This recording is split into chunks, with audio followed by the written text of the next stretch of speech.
Ladies and gentlemen, pay attention. This is your boy, the coach from the WWE. I would like to welcome you to the very first wrestling podcast in the world to take you on a weekly deep dive into classic matches along with legends of the squared circle. Enjoy the discussion. Enjoy the back and forth. There's so much to get into. Ladies and gentlemen, this is the payoff.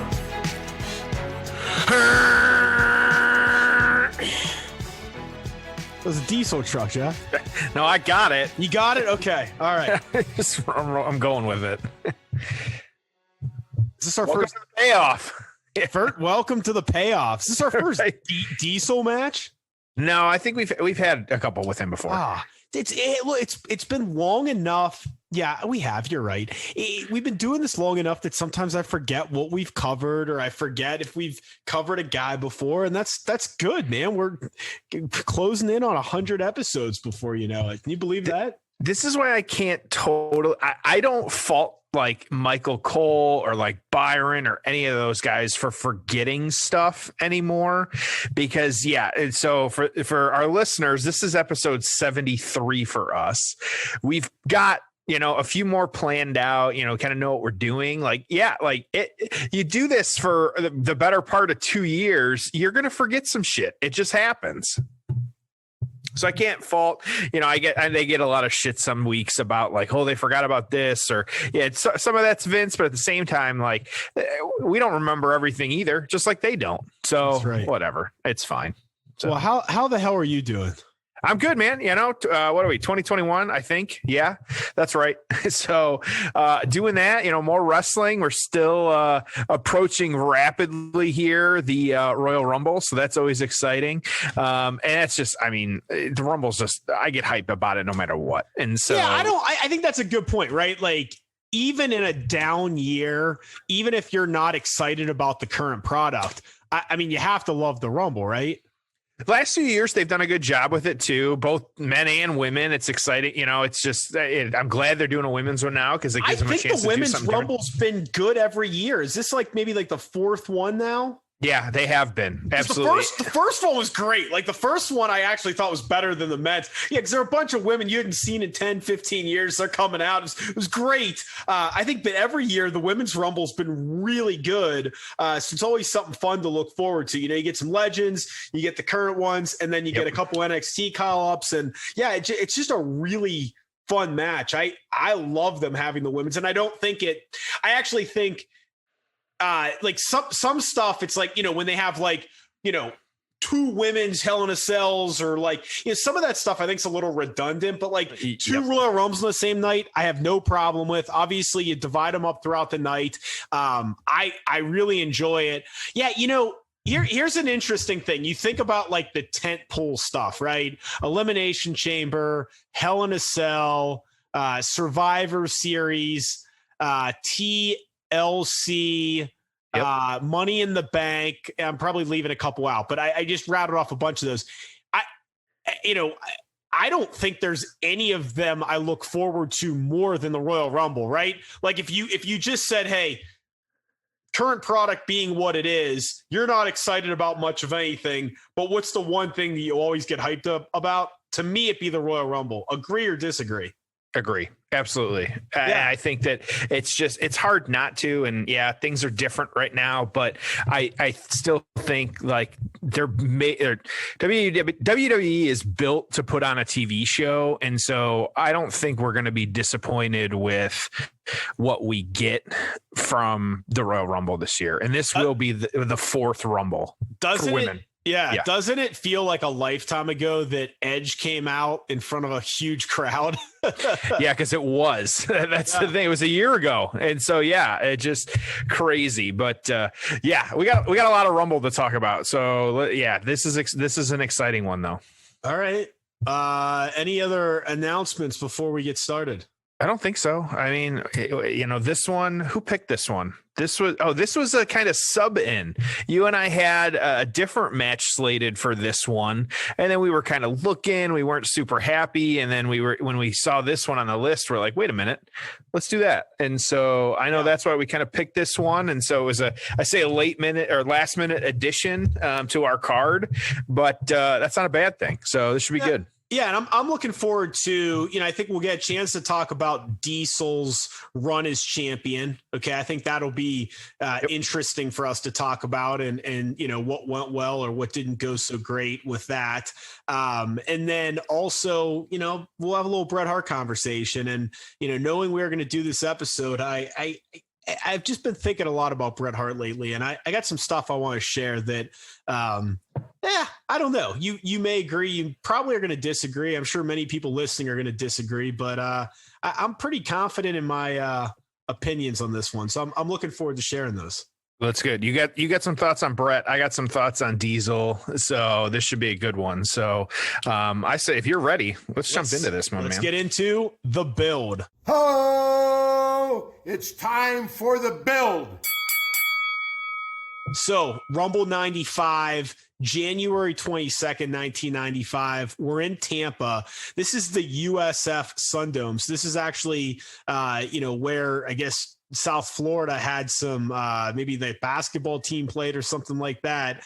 I don't even know if the arena that the Tampa Bay Lightning play in would have been there, or if that's where they played at the time. No idea. But they got 10,000 in this venue, kind of did like a little bit of a beach theme. The cover for the I guess VHS tape at the time, but still the pay-per-view on the network is a beach, which is kind of funny because they weren't that close to a beach, but yeah, whatever. Yep. Yeah. So, just these Rumbles, man, I feel like every year in the 90s, like I could just tell you everything that happened at every single one of these. They were all just so iconic. We're now a couple years into the idea of the winner getting the title shot at WrestleMania, which was just such a good addition, man. It gave you stakes because there were a couple years in a row where like Hogan would win, but it didn't really mean anything. And now it just means so much because you get the main event WrestleMania. Like, what bigger stakes outside of the actual title could there be, which really added a ton to this. So these were all exciting. This was kind of must order for me for sure. So let's get through the card here. The main event was the Rumble. That's really what they're plugging.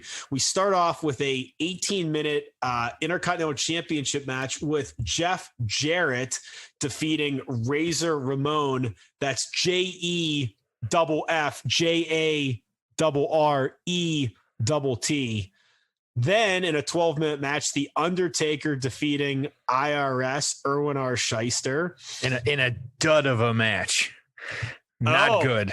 Yeah, okay. This was, but look, spoiler, I won't, for no spoilers on the reviews of this match, but this Undertaker match was an absolute dud. Every review I read. Well, lost in all the Undertaker folklore is the fact that around this time, he was involved in some really shitty matches. And I'm not blaming him for that, but there were just a lot of shitty Undertaker matches and feuds at this time.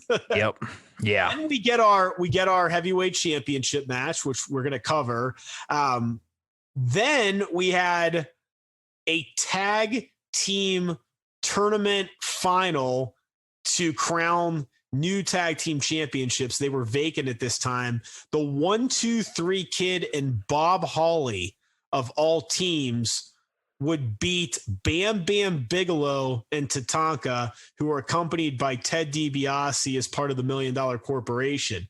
Now, Jeff, what's the significance of that match? Do you remember? I do not. That's when Lawrence Taylor got involved with Bam Bam Bigelow. That's right. Okay. Go ahead. Yeah. No, well, a couple fun facts. Number one is I just played a charity golf outing not that long ago, and Lawrence Taylor was there. The interesting thing is, and I didn't get a chance to talk to him. I saw him from I turned around the corner. He was right there. He's still a big son of a bitch. And he probably could have just destroyed me if I, was trying to run past him with a football. But, what's interesting is if I would have had a chance to talk to him, everybody else would have been like, oh, tell me about this time you sacked so-and-so, or tell me about the Super Bowl or playing for Bill Parcells. And then I would have been asking him about fucking WrestleMania 11. Bam, bam, heck yeah, for sure. Yeah, right. I saw Bob Uecker. He was playing behind me in golf one time. Oh, wow.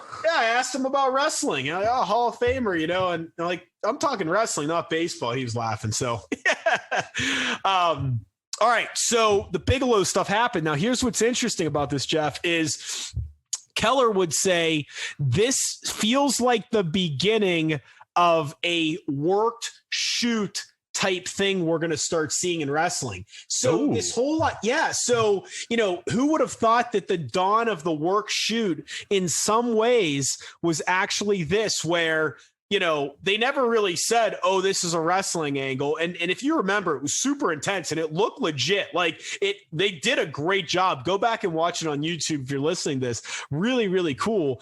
But the next night on Raw, Vince is, trying, remember he's on commentary at the time. He's trying to play it up like it was legit. But then he did say, hey, there's a, Bam Bam Bigelow's been suspended for 30 days. That's when Keller was like, well, it's going to be an angle, and it seems like he's getting involved in WrestleMania. But they were trying to play it off like it was real. And if you were watching it live, now you see like Gronk get involved, and you're like, yeah, whatever, part of the show, ha. But it was that beginning of the work shoot in a lot of ways. And keep in mind, this is 95. This is not Attitude Era Mike Tyson stuff. So right. I thought they did a great job with it, man. They had some Hall of Famers involved. That might be a fun match for us to cover at some point, but I thought they did a decent job with that. So,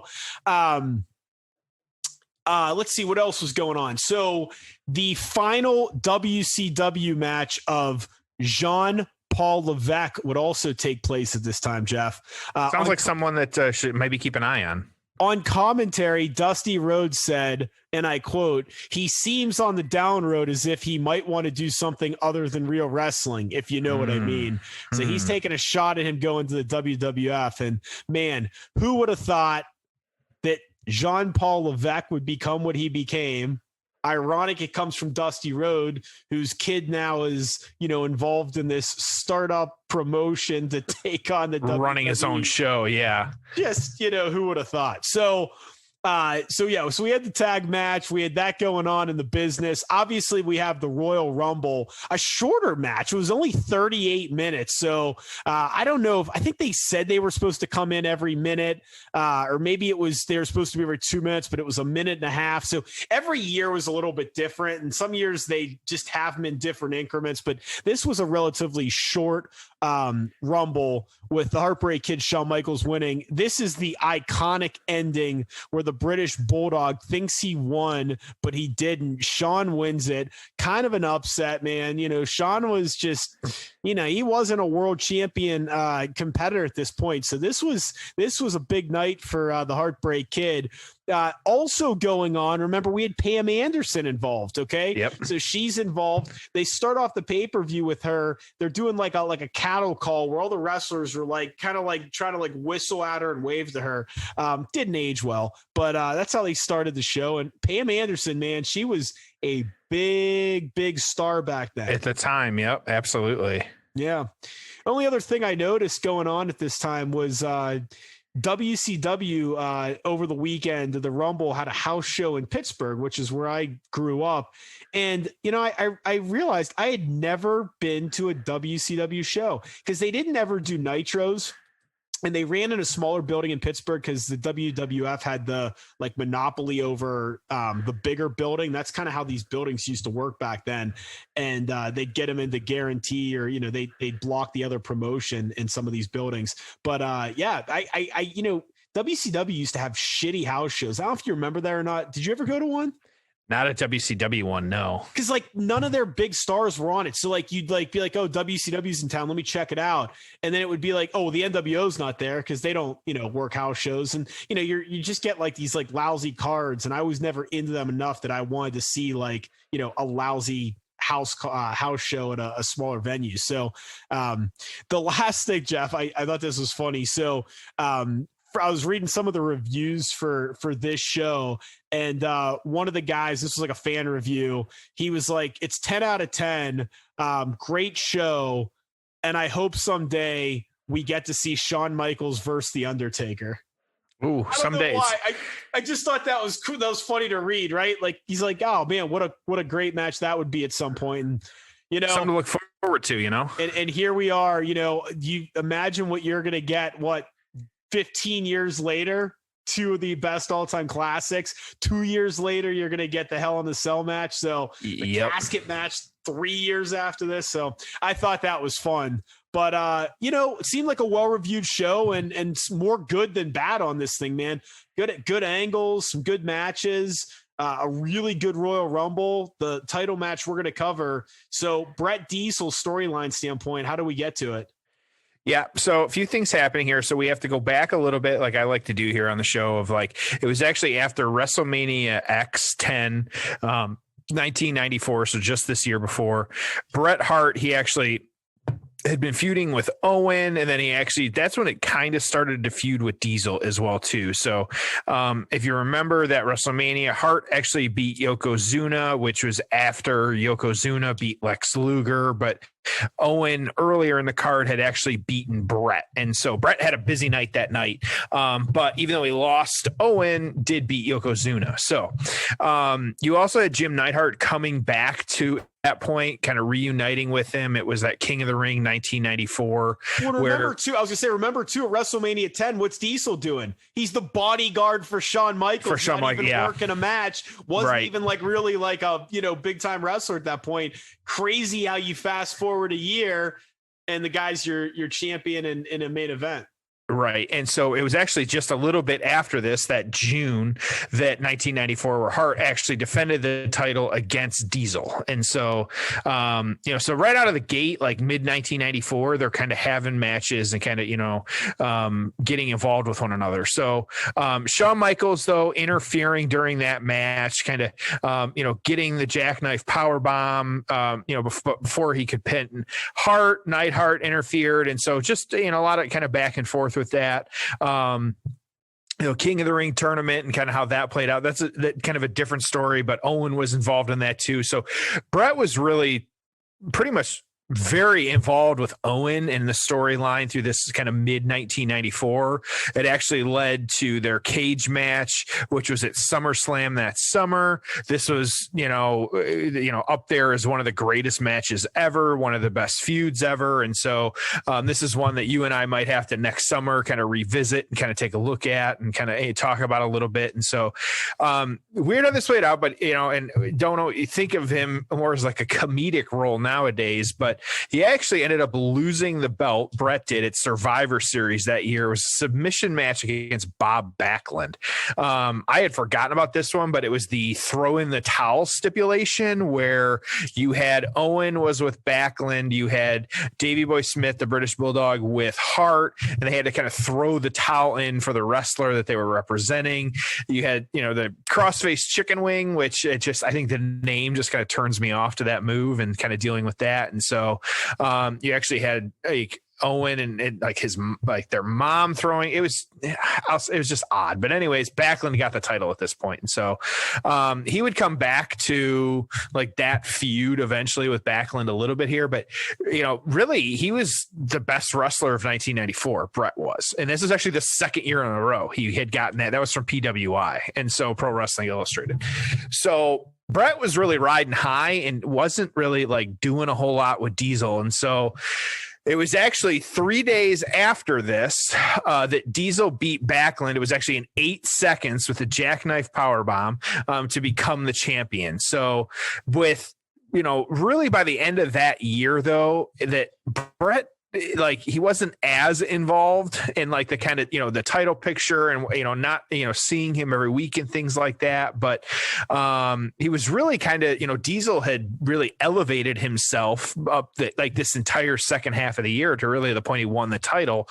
Bret kind of, I don't want to say take a back seat, but just kind of different path of kind of what he was doing and what was going on. And so, Interesting, though, kind of reminder for everyone that Nash actually left WCW, signed a contract with WWF. This was 1993. So got to remember he was with them. And then this is long before the Outsiders and things like that. But kind of got pulled over by Shawn Michaels, actually.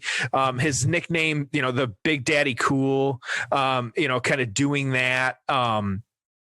The Diesel kind of coming from, because he's actually from Southeast Michigan, where I grew up as well too. And so that kind of Motor City Diesel, the leather, like that was just what they were going for. From what I read, it was actually Shane that came up with the name, because Detroit being the Motor City, the Diesel, it just kind of made sense. And so, like you said a little bit, like, Diesel started out as Sean's bodyguard, two dudes with attitudes, like that's what they were. Making his debut. It was actually his debut was assisting Michaels and beating Marty Jannetty for the WWE or WWF Intercontinental Championship. He eventually won it kind of early 1994 from Razor Ramon. And so, just already, while he wasn't necessarily feuding with Bret during this time, he was coming up through the ranks, like absolutely. And so you actually had both of these guys both Shawn and Diesel winning the WWF Tag Team Championship that summer. Nash was actually a double champion. And so, you got Bret with, the big title. Diesel's got 2 other titles. He ended up losing the belt, or the Intercontinental belt, back to Razor Ramon at SummerSlam that summer. And then you had the kind of breakup of Diesel and Michaels, which we've talked about before here, just, how they vacating the titles when they were tag champs and kind of having their match. And so, again, like we said, beating Bob Backlund to get the title. And then, after Bret had dropped it, it was actually Madison Square Garden where Diesel beat Backlund.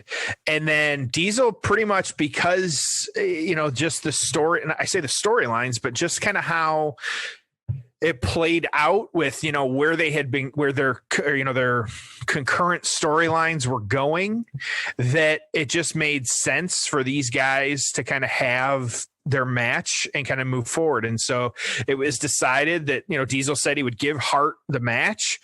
It would have been that following month at Royal Rumble, if, to kind of close out the year. And that's how we got here. And so while they didn't have a ton of,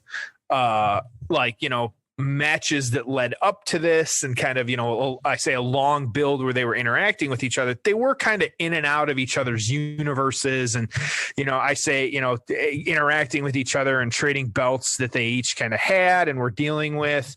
So it's just one of those where, it makes sense because from that point, but like overall, like kind of a really long build, it just wasn't there. But that takes us into this match, Royal Rumble 1995, though.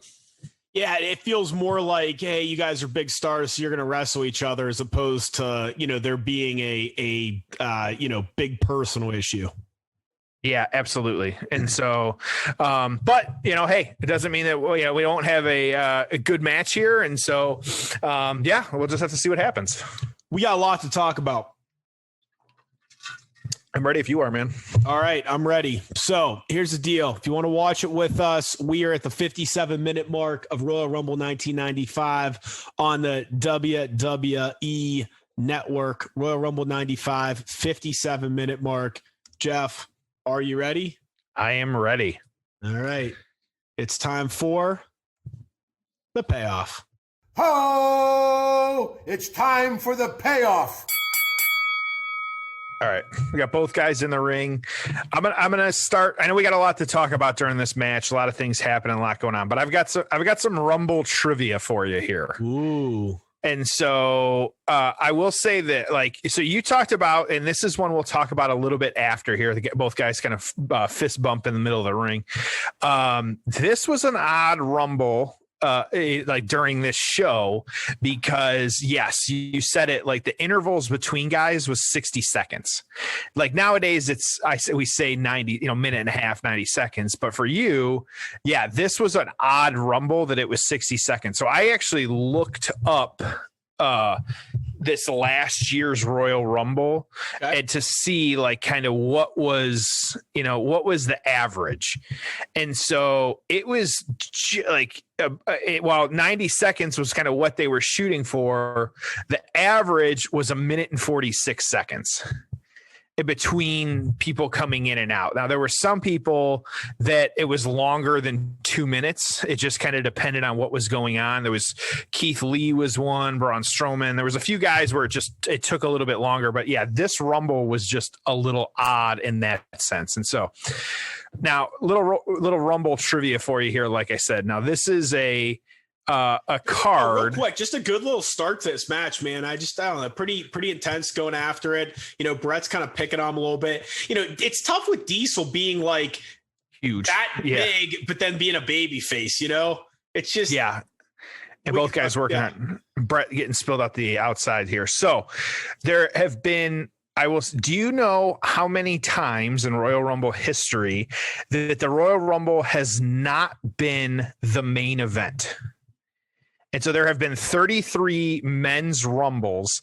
Do you got a rough estimate for how many of those have not had the Rumble itself as the main event?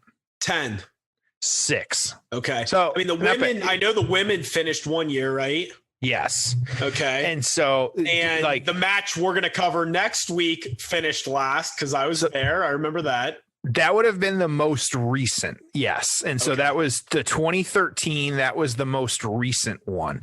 It was 2006 was the one prior to that where the Rumble was not the main event. Do you remember what the main event was in the Royal Rumble 2006? No. Kurt Angle versus Mark Henry for the World Heavyweight Championship. That closed the show? Yes. Oh boy. Okay. And so, it was down in Miami, that one. So 2006. And it was interesting because that was the Rumble that Ray won and lasted for over an hour. But they didn't finish it with that. Interesting. And then it was actually, there were 2 matches after that, which I was surprised. And so you had the Rumble and then you had John Cena beating Edge for the WWE Championship. And then Kurt Angle beating Mark Henry for the World Heavyweight Championship. So just kind of, I think we can say that was not good booking at that point, which was definitely interesting. And then the first time ever where the Rumble did not kind of main event, it was actually one of our participants from this one, and it would have been the year after this Rumble. It would have been Rumble 1996, where Bret Hart took on The Undertaker for the World Heavyweight Championship. And that was one of his second time winning it in a row, second time, and two times in a row winning the Rumble. And it came down to him and Diesel, and he super kicked Diesel out to win it. It was fantastic. Yes. And so for about 30 minutes or so. Yep. So just a little Rumble history for you. I'm gonna try and sprinkle some of this in here for since we got a few weeks of the Rumble. But, I love it. I like going back and kind of checking some of this out, but I think it definitely interesting just how it kind of how they've booked the Rumble over the year. It just feels odd even saying like the Rumble hasn't always been the main event.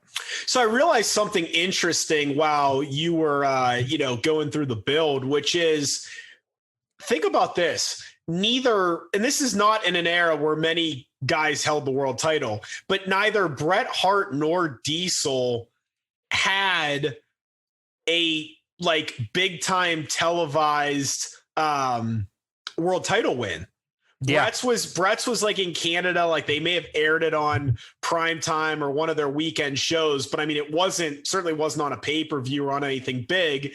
And then Diesel won his title in a house show in Madison Square Garden. And so I just, to me, that drives me nuts because remember, we're out of this era now. I mean, every once in a while you get like a decent world title win on a big stage, but even Daniel Bryan had held it before, but that was still a good one. McIntyre this year, man, would have been awesome in front of a crowd. But you just don't really get those like memorable first time world title wins. And so they were special and meant something back then. But both of these, I mean, Bret Hart, like you couldn't have figured figured out a better way to get the title on him, you know, and I know they didn't have a bunch of pay-per-views, but it was just like, it was such a throwaway thing that like, you didn't even really know happened. Okay.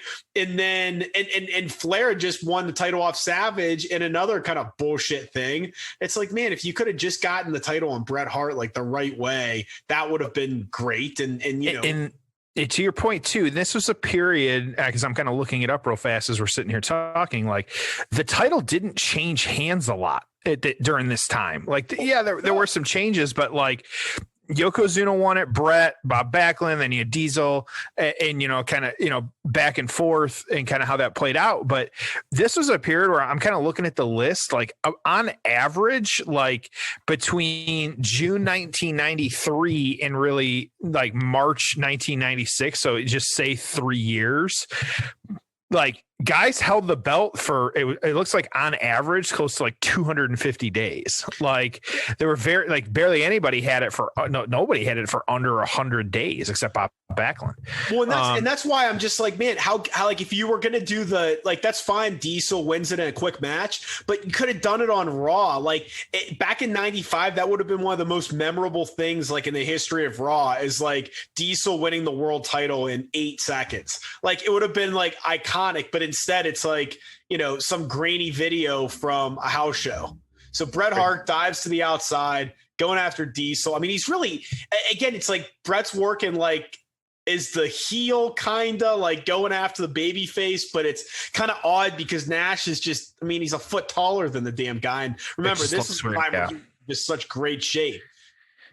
Yeah, and it's odd because like this list I'm looking at right now, like, yeah, like even nowadays it's just odd thinking like literally your biggest title changing hands at a house show, like Bret Hart winning it at a house show, and yeah, right, and it was in Canada in late 1992. Like, most recently, when they had AJ win it, like a couple of years ago at Madison Square Garden, just to kind of keep people on their toes and stuff like that. But they had kind of set it up where it could happen. Showing the replay here, that's something like the suicide dive, like that's, you see that like at this point not a whole lot, but like nowadays that's like common move. You got to make sure you know how to do it. Like we see the botches more than anything nowadays, but yeah, I feel like it's just weird. So okay, so we got you want me to start? You want to talk about Bret first, or you want me to talk about Diesel first? I want to talk about Bret. Go. So I believe that Bret Hart, in terms of like megastars in wrestling, okay, because I put him in like megastar category, like one of the top guys of the, you know, last 30 to 40 years. I mean, there's no question, right? I mean, he was a prominent role, big time star. Bret Hart might be one of the most overrated megastars in the business. Okay. And here's where I'm going with this, right? The best work that Bret Hart ever did was when he was a heel as part of the Hart Foundation. That whole run only lasted from, you know, after WrestleMania 13, when he turns heel against Austin, until November when he leaves the company after Survivor Series. So you're talking about like a 7 or 8 month run. So the best thing he ever did in his career was a 7 or 8 month heel run, and then he bolted. Now, I know that like everyone wants to romanticize of how, oh, Bret got screwed. And the reality is he could have stayed in the WWF, right? He could have said, look, this is my home. I'll take a temporary pay cut, try to make it up to me later on once business gets hot. Okay. But he bolted. You know, he didn't have to, but he took the money and ran. And consequently, he went to WCW and he had an awful run. He didn't do anything that was impressive there. He was involved in some lousy angles. You know, for being the creative genius that he was, he certainly didn't give a shit enough to change anything. So he just went along with it and collected his paycheck. All right. And the thing is, as a fan, Bret Hart left during the time at which he was doing his absolute best work. All right. And think about what he left. He left being able to do more matches with Shawn, doing matches with a brand new world champion, Steve Austin, more stuff with The Undertaker in his prime. If he would have stuck around long enough, potentially he may have worked with the Eddie Guerreros and the Chris Benoits and Triple H and Mick Foley. All right. I mean, imagine a heel Bret Hart against some of these characters. Kurt Angle. Okay, so in summary, Bret Hart was your champion during really, really down periods in the business. Okay, him and Yokozuna wasn't drawing. All right, him and Owen had a great feud, but otherwise, Bret and Bob Backlund pass, Bret and Yoko pass. You never really got the Bret Luger stuff because they kind of kept those guys away from each other, even though they were in some of the same storylines. Didn't draw a ton of money. Okay. By the time he finally starts doing some great stuff, right? And some people hated the WrestleMania 12 against Shawn. I liked it, but then he's gone for a while. He comes back. He has those couple matches with Austin that were great. We're back in the thick of things. And then he has that great Hart Foundation and he bolts. So the Hart Foundation tag team stuff, yeah, good tag team wrestler. IC champion, pretty solid. World champion, nothing remarkable. Down period in the business, didn't really draw money. Gets hot with the Hart Foundation stuff, and then he bolts. And we miss out on these, extended feuds with Shawn Michaels, better stuff with, The Undertaker later on in the Attitude Era. We don't get him in Triple H. We don't get him in Mick Foley. Later on, the Kurt Angles and the Edges and the Chris Benoits and the Eddie Guerreros and all those guys, we don't get any of that. But he's over in WCW doing god-awful stuff. And then Goldberg allegedly ends his career, but some people think that Bret actually knocked himself out during that match. So could it be, Jeff, that Bret Hart is overrated? So I'll start with, we have, and something we don't, to the match real quick. You got Bret Hart tying up Diesel's legs around the ring post. It's kind of working like as a heel, huh? Even yeah, absolutely. Baby faces, yeah. Right. So here's what I think, like, my kind of thoughts, because, just from what you've said, and this is me just thinking out loud on some of this, I think that I wonder, starting with his like WCW run after he left, no, it was not great. There wasn't a lot that happened there, especially. So I think, like, looking at it, taking the WWF run out of it, and I'll come back to that.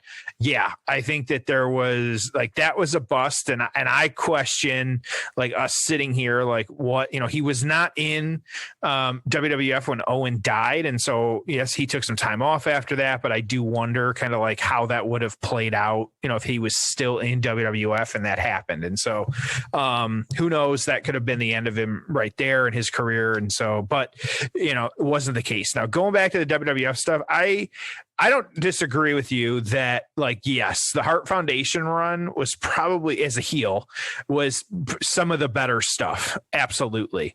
But I think for me, like,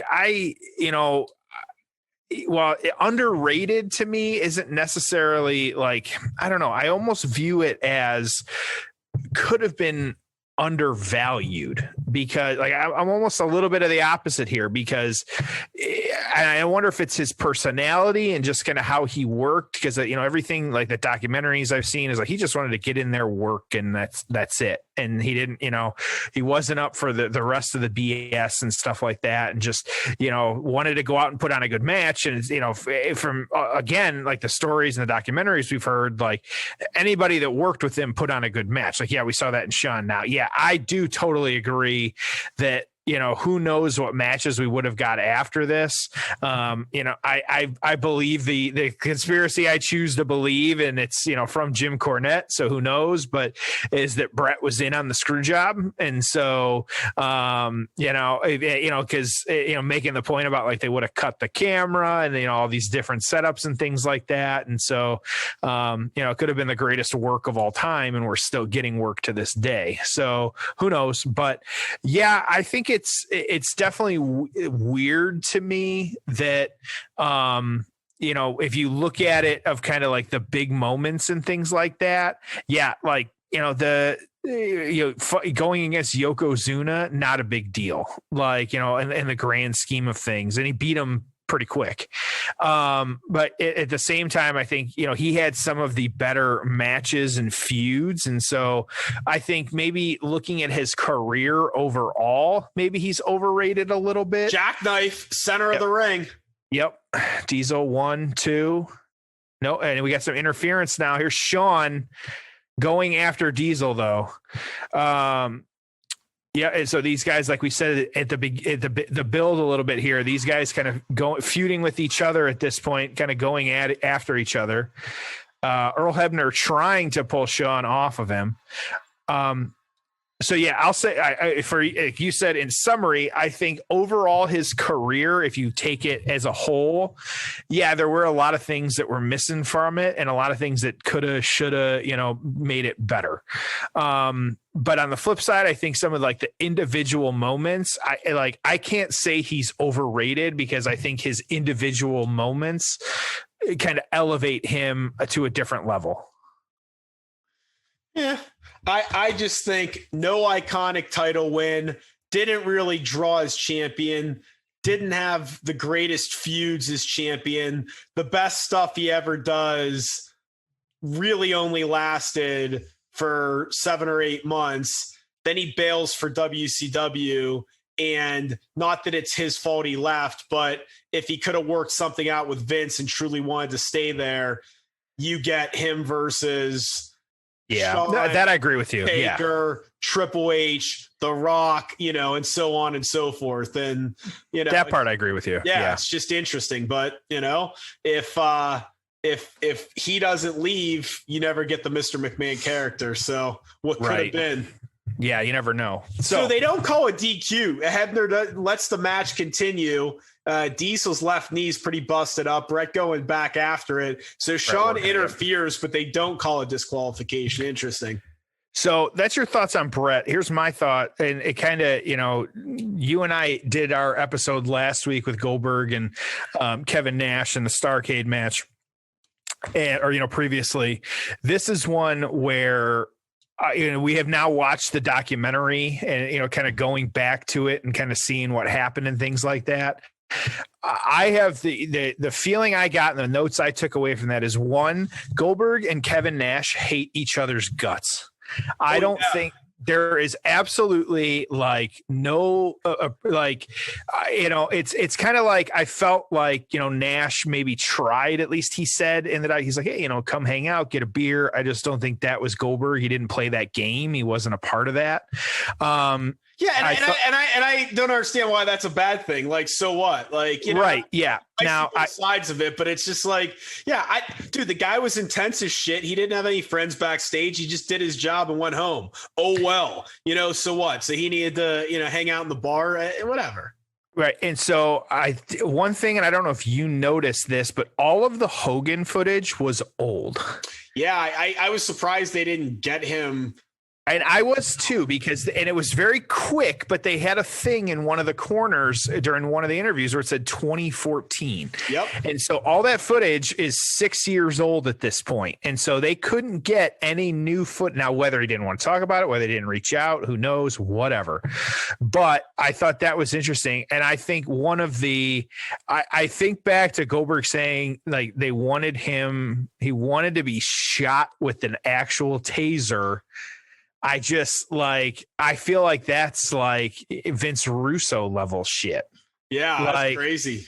Like that's just, I didn't get that, and I think the match is, it seemed like the disco run in, the Bam Bam run in, Nash said he had no clue that was even going to happen. And so, watched that match. It was terrible. Yes, it was. And he was Disco, who wasn't even in the NWO, came out to help Diesel, which whatever. But I truly wonder, God, there's so much of it, but I actually yes, I like the kind of real documentaries that they do about the Undertaker and the Last Ride was really good. They have a lot of really good documentaries on the network. I actually thought this one, I think they should produce more this way, in the sense that like it felt a little bit more like unvarnished.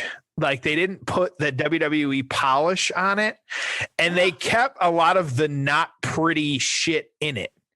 And so, and coming from Kevin Nash, like I like him as a wrestler, I think, but I think his connections with, Michaels and Triple H and kind of all that, like, who knows how deep like that, we're getting worked even with all of that. And I do question, like, I thought it was funny. And I said it on the previous show, like Nash, or Goldberg thinking Nash was the booker at the time. And Nash was like, whatever, he can think that.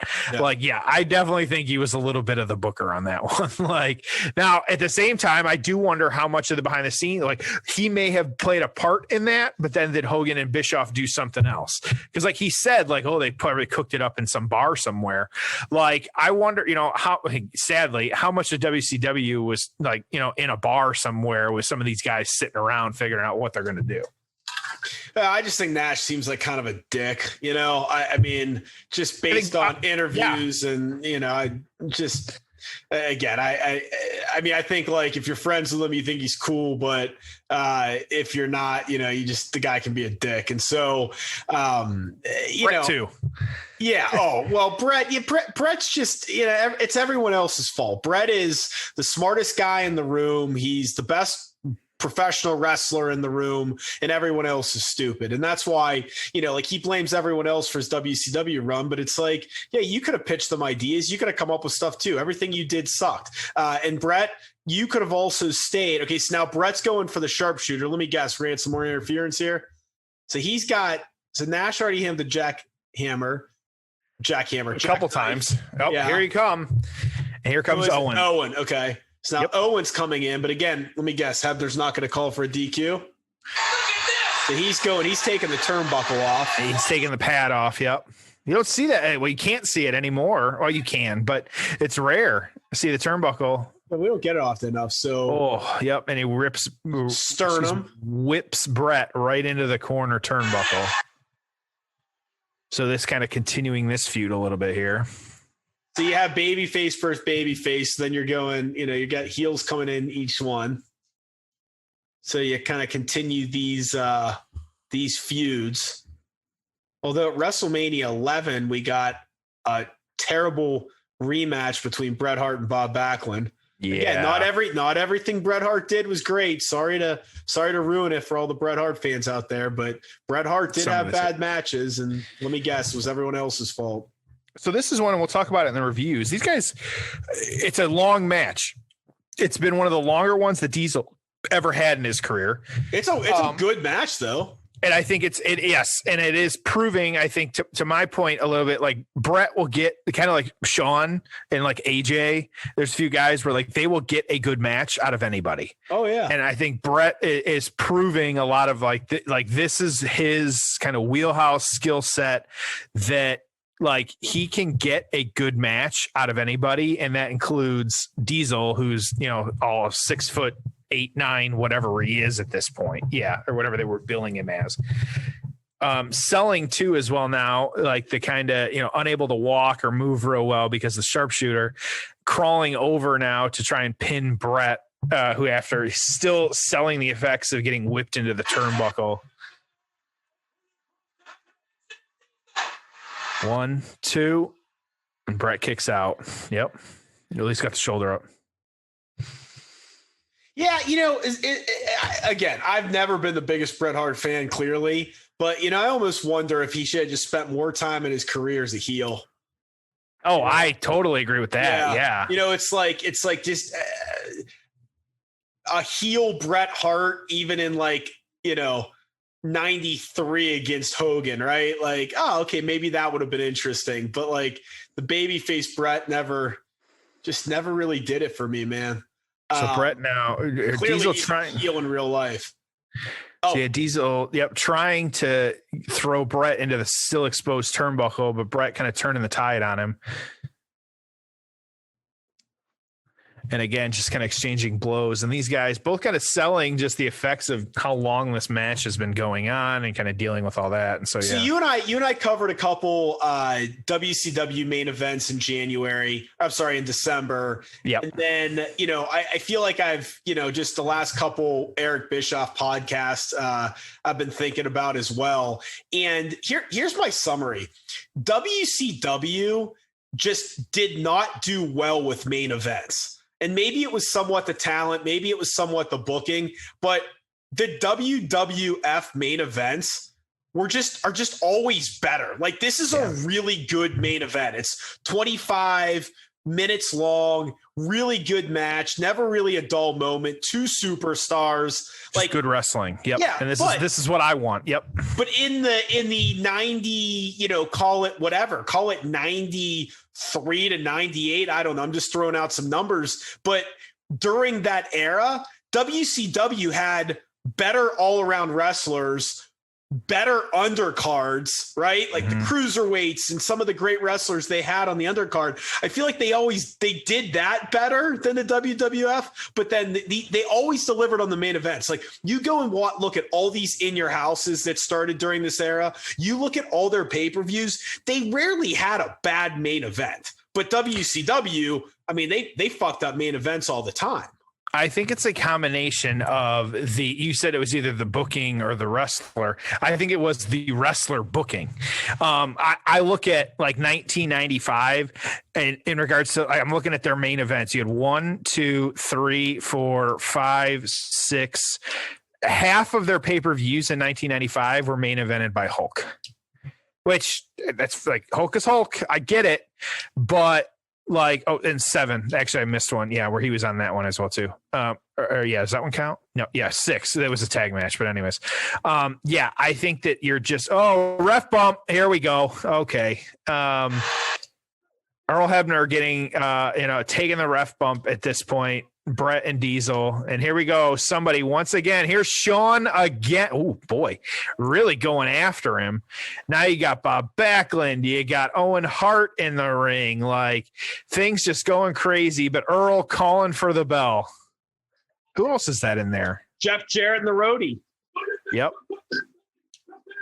You got multiple refs in the ring trying to break it up. But even this, where it's like a draw ending, WCW would have still ended a pay-per-view like this, Yeah.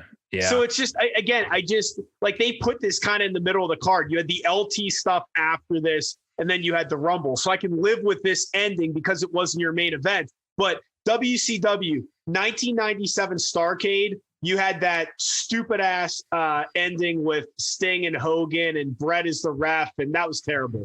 Starrcade 98. Okay, and guess what happened there? You had the stupid Goldberg Nash thing. Starrcade 99, they recreated the Montreal Screwjob with Bret Hart and Goldberg. Okay, but Bret Hart was the winner. So again, you look at their biggest main events, and they were either shitty matches or screw job endings, terrible booking. And I know this isn't the best match to compare it to because we're ending this in a draw, but they also gave you a really good 28-minute match, and they put this in the middle of the card, and you still have the Royal Rumble, and you still have an NFL Hall of Famer involved in an angle. So just some food for thought on that one. Yep, absolutely. And that's just like, all right. Well, so we got an ending here. So let's move on to the aftermath here. I'm ready if you're ready. All right, let's get into the aftermath. Ho! It's time for the aftermath. All right, so initial thoughts. Great wrestling. Yeah, really good match. Like, you and I were kind of ranting about our, Diesel and we're kind of, I've still got it on. I don't know if you do. They're still kind of brawling after the fact, but it was what I want to see from a wrestling match of really, like, yes, there should be storytelling, but I also want good wrestling. And they did really good wrestling during this one. And so I think it was one that, like, it was absolutely enjoyable for that reason. Yep. How about you? It was definitely a better match than I expected. Obviously, you hate the fact that it's a screw job ending. It's a draw, but we're building to WrestleMania, and you put this in the middle of the card, so I can live with it. But really good match, man. I mean, best matches of Kevin Nash's career were against Bret Hart and Shawn Michaels. Not that that's surprising. Yeah. So kind of what happened here, and then we'll kind of get into the reviews as well too. Kind of the attacks and things happening at this point, like both guys kind of getting beaten down. And the kind of, I say heels kind of retreating to the back. Bret ended up having an I Quit match. It was actually against Bob Backlund. Like we said, it was at WrestleMania. He actually won, or Hart won that one, decided that Backlund had kind of conceded defeat and lost the I Quit match. He then, odd here, but like Bret's feud with Owen was like not really, it kind of fizzled. Like not a whole lot came from it, and maybe that's part of this too, of kind of speaking like the overrated. Like there was a lot set up here. They had some matches, but then like nothing really came of it. Now they did reunite in the Hart Foundation a few years later, but again, this kind of speaks a little bit to your point, because at that point it was Davey Boy Smith, it was Jim Neidhart, like kind of having that. And so it kind of weird. We had talked about Pamela Anderson at the beginning of the show, kind of how she had played into this. And so it was a little weird here how this played out, because Michaels actually ended up winning the right to have Pamela Anderson escort him to the ring at WrestleMania for the World Heavyweight Championship match against Diesel, but she actually came out with Diesel instead.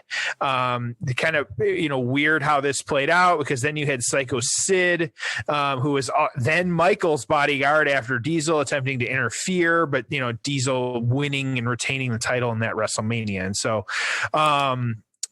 Diesel kind of offered Michaels a rematch. Michaels told Sid that, didn't need him. And then you had Psycho Sid kind of betraying Michaels.